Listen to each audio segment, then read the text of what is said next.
What's up, family? Ever had your heart completely shattered by someone who said you weren't enough? That gut-wrenching feeling when they trade you in for what they think is a better model, a shinier future? It's a pain that can break you, or it can become the very thing that makes you unstoppable. This is a story for anyone who's ever been left behind, cheated on, or told they weren't part of the plan. It's about the ultimate glow-up, where the best revenge isn't getting even. It's getting everything. If you're ready for a story of turning Heartbreak into a #1 hit, you're in the right place.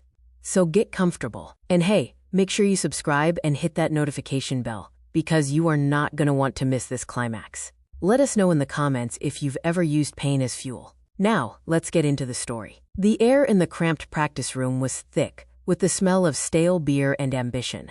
Lara stood behind the microphone, her voice a smooth, soulful harmony weaving perfectly under Jax's raspy, leading melody. They were finishing their original song, City Lights, a track they'd written together on the floor of his studio apartment, fueled by cheap wine and big dreams. As the last chord faded, Jax turned to her, his face flushed with excitement. "That's it, Lara.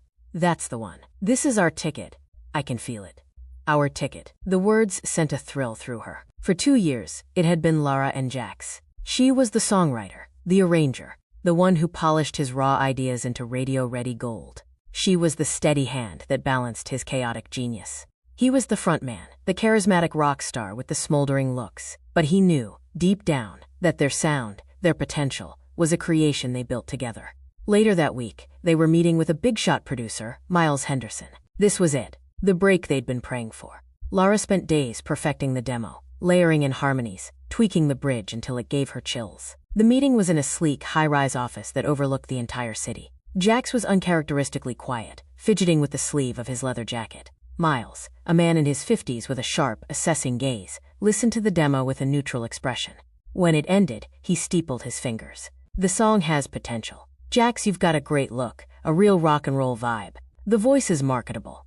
Lara waited for him to mention the writing, the harmonies, the production. The silence stretched. "But," Miles continued, his eyes sliding over to Lara before dismissing her just as quickly, "the package needs to be sharper, more focused. A duo can be confusing for the market. We need a clear, singular star." Jax was staring at the floor, his jaw tight. He didn't say a word. "We're a team," Lara said, her voice sounding small in the expansive office. Miles gave her a patronizing smile. "The music business is tough, sweetheart. It's about image. It's about a story. And the story we're telling is about Jax." He turned his full attention back to Jax, leaning forward. "I can make you a star, but you have to be all in. No distractions. We'll get you a professional songwriter, a backing band, a fresh start." Lara felt the room tilt. She looked at Jax, pleading with her eyes. "Say something. Fight for us." Jax finally looked up, but he wasn't looking at her. He was looking at Miles, at the promise in his eyes. He swallowed hard. "I understand," he said, his voice hollow. The car ride home was a morgue. Lara's mind was reeling, unable to process the betrayal. "Jax, what was that? Our ticket? Our sound?" He pulled over a few blocks from her apartment, unable to look at her. "Lara, this is the chance of a lifetime. You heard him. He can make me a star. Make you a star. What about us? What about everything we built?" "What we built was a stepping stone," he snapped, finally turning to her, his eyes desperate and cruel. "Don't you get it? This is the big leagues. Miles thinks you're baggage. That you hold me back. That we're too domestic, too ordinary." The words were a physical blow. Ordinary. Baggage. "There's more," he said, his voice dropping. "Miles introduced me to Selena. You know, the pop star? She's launching a new tour, and there's talk of a duet, of us being a it couple. It's good for buzz.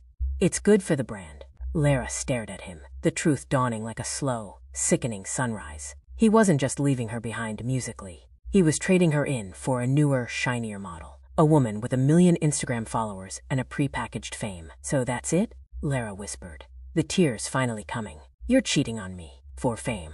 "It's not cheating, it's strategy," he said, the justification sounding as hollow as he was. "This is the business, Lara. You're just not cut out for it. You're too real. This life, it needs something bigger." He got out of the car, grabbed her bag from the back seat, and placed it on the curb. "I'm sorry. I really am.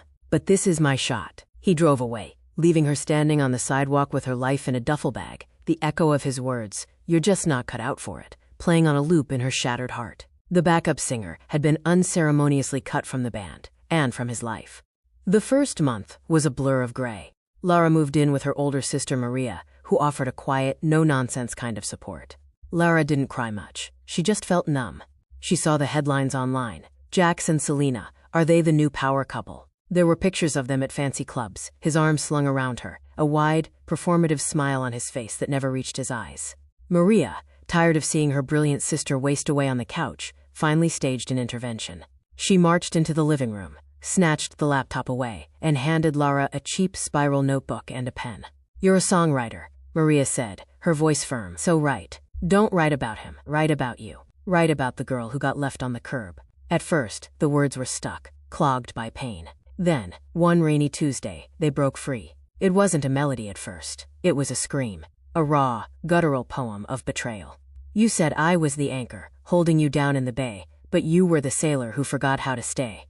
She wrote for hours, the pen scratching furiously across the page. The words poured out of her. The anger, the humiliation, the profound sense of being discarded. She wrote about the strategy of his betrayal, the hollow brand of his new life. She called the song Phantom Limb, the ache of something that was gone but still caused exquisite pain. She didn't try to write a hit. She wrote the truth. She took the poem to a small, independent recording studio, owned by a friend of a friend, a producer named Ben, who had kind eyes and a passion for authentic music. He read her lyrics and whistled low. "This is powerful stuff, Lara. This isn't a sad girl song. This is a warrior's anthem." They worked together for weeks. Ben built a soundscape around her words, a minimalist, haunting piano melody that built into a soaring, defiant pop chorus. Lara didn't just sing the song. She bled it. Her voice, once used to sweetly harmonize with Jax, was now a raw, powerful instrument of vengeance and survival. The pain was no longer a weakness, it was her power. They released Phantom Limb independently online. Lara had no expectations. It was just something she had to do, to get the poison out of her system. The song started slowly. A few shares. Then a popular music blogger picked it up, calling it the most authentic breakup anthem of the decade. A TikTok influencer used it in a video about her own journey of self-love after a toxic relationship, and it went viral. The hashtag Phantom Limb Challenge started trending, with people sharing their own stories of overcoming betrayal. Lara watched, stunned, as her deeply personal pain became a global rallying cry. The streams climbed from thousands to millions. Radio stations started playing it. The song wasn't just a hit, it was a movement. She got a call from the same label that had signed Jax. They wanted her. They offered her a solo deal, on her own terms. Meanwhile, Jax's manufactured duet with Selena had fizzled. Their relationship was exposed as a publicity stunt, and the public turned on them. His solo music, written by committee, was called derivative and soulless by critics. He was fading into obscurity, a cautionary tale of selling out, while the ex-girlfriend he'd called too real was being praised for her breathtaking authenticity. The night of the National Music Awards was a whirlwind of light and sound. Lara stood backstage, adjusting the strap of her elegant, deep blue gown. She was nominated for 3 awards, including Song of the Year for Phantom Limb. The irony was so thick she could taste it. Her manager whispered in her ear, "You've got this, Lara.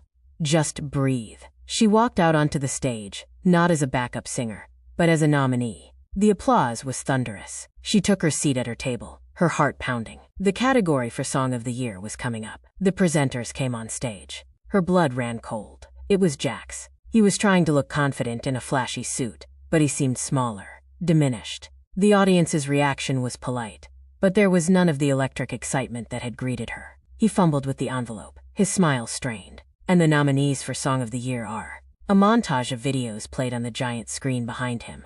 When a clip of Lara's music video for Phantom Limb filled the screen, her staring defiantly into the camera, singing the lyrics he knew were about him, a massive cheer erupted from the crowd. Jax flinched. He opened the envelope. The color drained from his face. He looked up, and his eyes, full of a stunned, gut-wrenching regret, found Lara's across the dazzling room. "The winner," he said, his voice cracking. He cleared his throat, forcing the words out, "is Phantom Limb by Lara Vance." The arena exploded. A standing ovation. Cameras flashed, capturing the moment from every angle. Lara stood, a calm, powerful smile on her face. She walked the long, glittering path to the stage, the same path he had walked without her so long ago. She reached the stage and stood beside him. He tried to hand her the trophy, his hand trembling. Their fingers brushed for a second, and it felt like touching a ghost. She took the heavy, crystal award, her award, and turned to the microphone. She didn't look at him. She looked out at the sea of faces, at the people who had found strength in her pain. "Thank you," she began, her voice clear and strong, echoing through the hall. "They say you should write what you know. A year ago, all I knew was heartbreak. I was told I was too real, that my dreams were ordinary, and that I was holding someone back from their big shot." A wave of understanding murmurs swept the crowd. "So I wrote Phantom Limb. I wrote it for anyone who's ever been made to feel like they were not enough. This award isn't just for a song. It's a testament that your pain has purpose, that your authenticity is your superpower, and that the best revenge," she finally, slowly turned her head and met Jax's devastated gaze, "is a life well lived." She held up the award, and the crowd roared its approval. Jax stood there, a statue of shame, realizing the brutal, inescapable truth. He had cheated on her for a phantom of fame, and in doing so, he had handed her the very blueprint for her own success. He had been the lesson, and she had written the masterpiece. Her heartbreak hadn't broken her. It had built an empire. And he was just a footnote in her glorious, chart-topping history.